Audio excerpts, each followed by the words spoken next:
honorable chief guest, honorable friends, and my dear Pakistanis, Assalamu alaikum wa rahmatullahi wa barakatuh. The topic of my speech is 23rd March, the Pakistan Day. Honorable chief guest, Muslims are not a minority.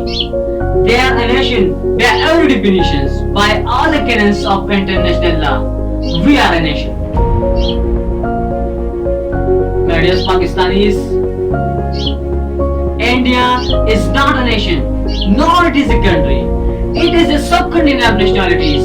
Hindu and Muslim are the two different nations. They belong to two different religions, philosophies, custom and literature. They belong to two different civilizations based on mainly on conventions, ideas and conceptions. It is quite clear that both derive their inspiration from different sources.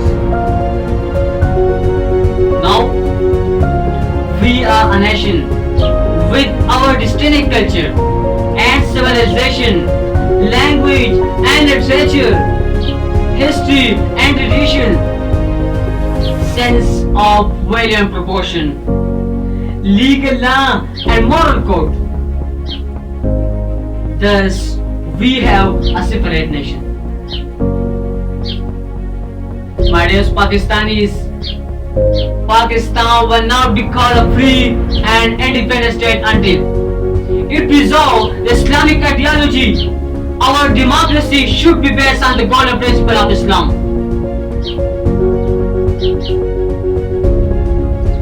Honorable chief guest, I become deeply sorrowed when I hear some so-called Muslim that our democracy should not be based on Islamic Sharia. Islamic ideology is applicable today as they were applicable 1400 years ago. To conclude, Mr. President,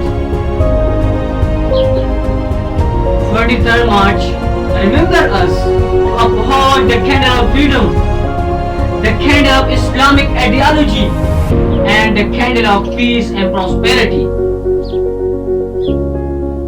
मुझे दुनिया से क्या अर्ज है, मुझे दुनिया से क्या अर्ज है, मेरा इश्क तो पाकिस्तान है। मैं लॉन्ग लिव पाकिस्तान, वस्सलाम, पाकिस्तान जिंदाबाद।